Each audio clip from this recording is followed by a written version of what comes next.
Yeah, one thing about it, when you do a BDR, there's no stopping once you start, you know that, right?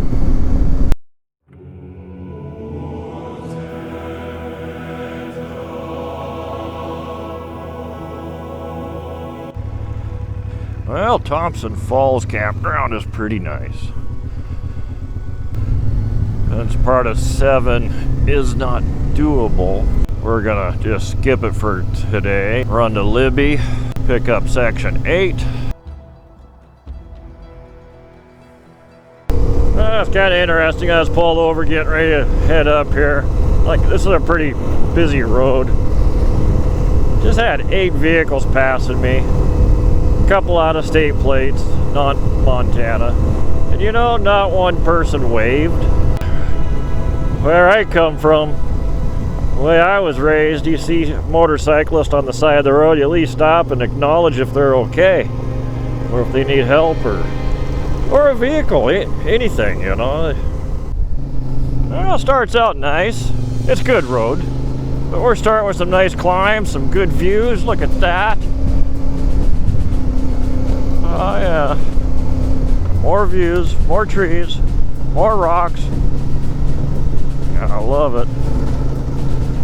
Alright, got to cycle that ABS traction control off. Let me do that. Watch, 1, 2, 3. Oh, off-road mode. I did not have to come to a stop. Can you believe that shit? That's just a, who would have thunk? What a simple idea. Stop back there just a moment, just before I turned the camera on to put on my sunglasses, you know. Pulled over, heard a bike coming. It's this fella on a Ducati. His license plate is BRAP. It's not the first time I've seen this plate on this trip. Apparently we're leapfrogging somewhere along the routes. This has definitely got some climbing. I mean, it's nothing hardcore, but it's definitely got some elevation gains. Just enough it's keeping me on my toes. Well, hopefully when you make it up here and enjoy this, you get to take a little time and explore, and maybe check out Glacier Park. I was thinking West Glacier. There's a lot of great stuff, a lot of cool things to do and see. More switchbacks. This is where practicing low speed handling really comes in handy. Unless you're one of them Evel Knievel hot dogs that can drift all the way around one of them rough corners. That would be kind of cool. I'm not that guy.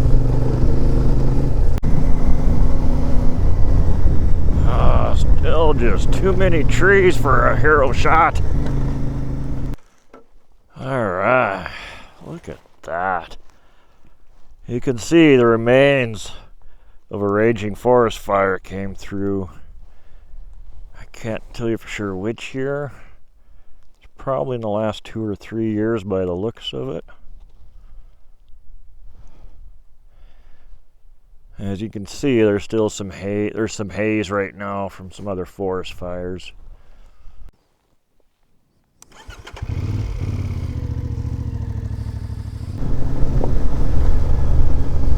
Better not rubberneck. Get you in trouble.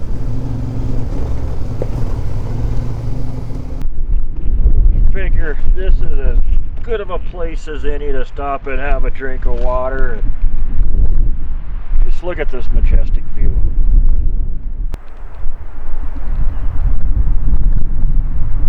Amazing. Air temp's a little lower, just enough. And my jacket vents air pretty well, and it feels like the air conditioning's on right at the moment. Yeah, I had to take a moment there. Kind of give a little thank you. I wishing my brother Raymond could have been here. He would have loved he would have loved to be up here in the mountains. I suppose if my wife really knew how steep some of these drop-offs were and loose terrain, She'd probably lose sleep at night. Not a chance. Oh, we're starting to get on the shaded side. I can feel the temperature difference now. It's starting to cool a little bit. It's probably, I don't know, 86 degrees Fahrenheit, 88. Yeah, I don't want to go sideways on this shit. My sideways kit ain't good enough to fix something going down that mother. I can imagine how many guys are just ripping this section. But I get it. Speed is fun, right? It's fun until it's not. Semi-pro tip, if you're still like me and a rookie, when you're on a nice controlled area like this, practice transitions back and forth. It'll start getting easier and more comfortable. And this is a very easy transition over this center section. Even these milder roads, they start getting rough like this. Your body's going to take a bit of a beating. Hopefully ibuprofen is in your kit. Look what I just discovered. Up on near the top of a mountaintop here. Old Baldy, I think we're on.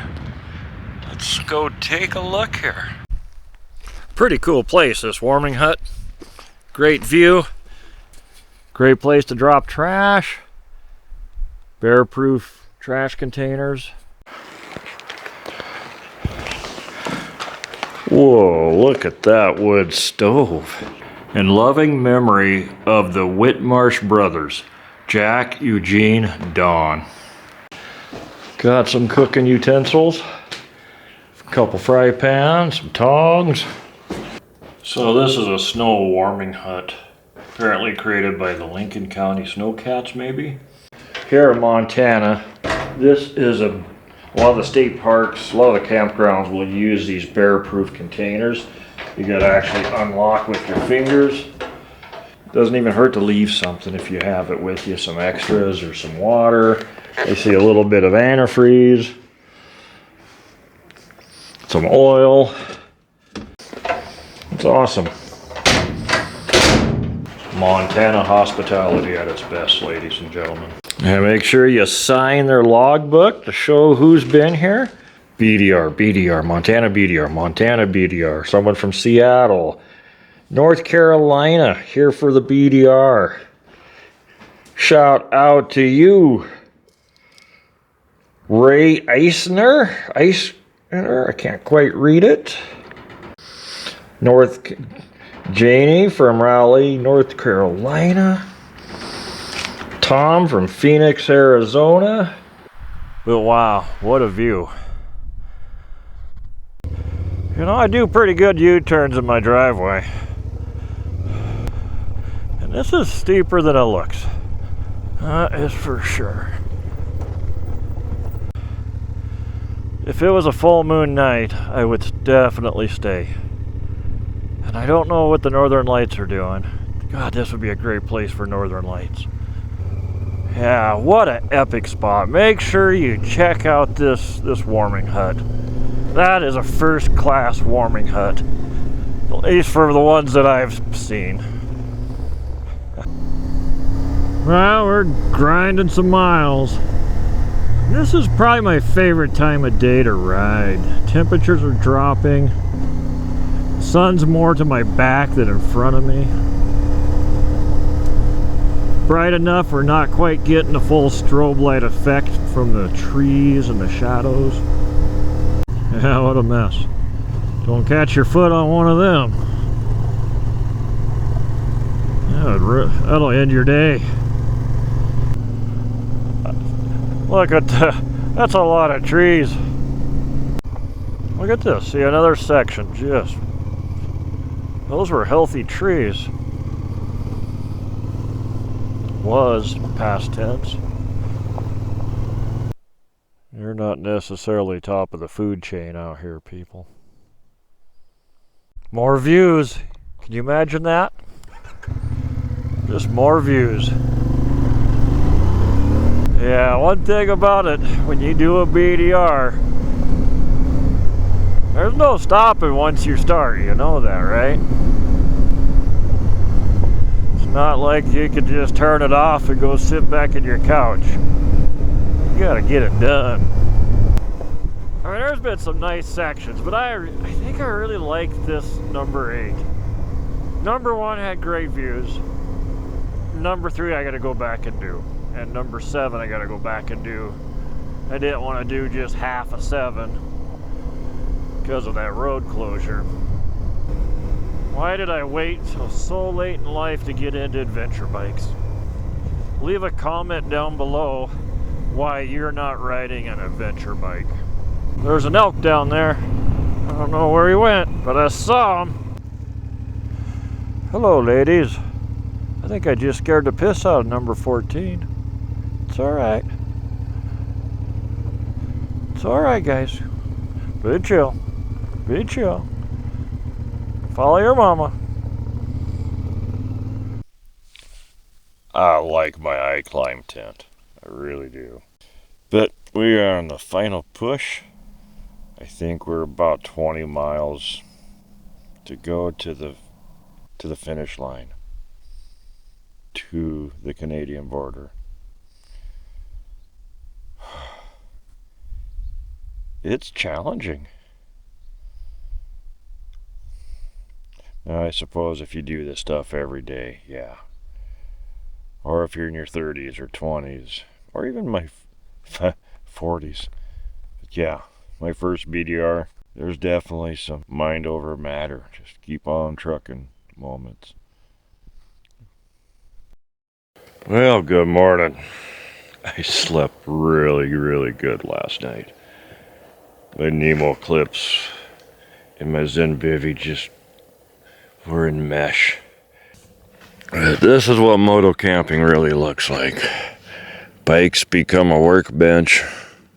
High output USB charger charging my Sony batteries. Say a prayer for me. Can't believe that BMW drove down through here last night. They were thinking, what the hell did they get into?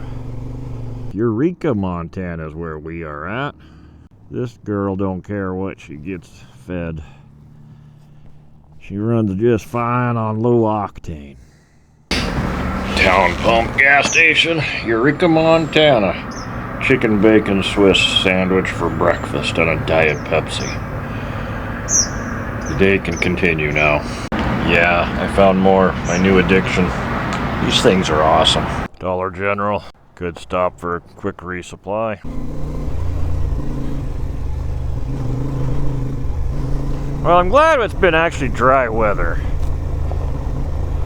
A lot of this could be really tough if it had been, if there's a lot of rain. A lot of these trails on the BDR would be just greasy.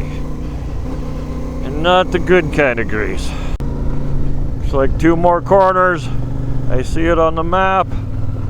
Let's savor this. Beautiful weather. What a day to complete the BDR. The Montana BDR.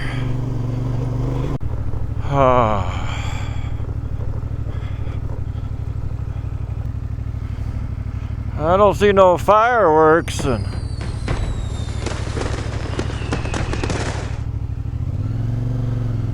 no bands playing music. We made it. This is the Canadian border. Well, thank you. Thank you for coming along with me on this journey. I'm proud to say this 56-year-old man that's new to this dirt adventure bike life, well, I'm now standing at the end of the Montana BDR. That's it. No fanfare, no fireworks, no marching band, just a pipe fence. Let's see who all's been here. Ride respectful, wind therapy, backcountry. We are in Bigfoot territory. Hot and spicy out of Wyoming. Wish I had a sticker to put on there. That That post, it needs a broken nickel garage sticker. Feels like an accomplishment for me, an achievement. You know, a few years ago, I was a street rider and I sat on the sidelines on adventure bikes. And now here I am running the BDR, Montana BDR, and I'm at the end. Section 8, Canadian border. I have this kind of feeling of pride. I feel like I've accomplished something, and I'm hooked.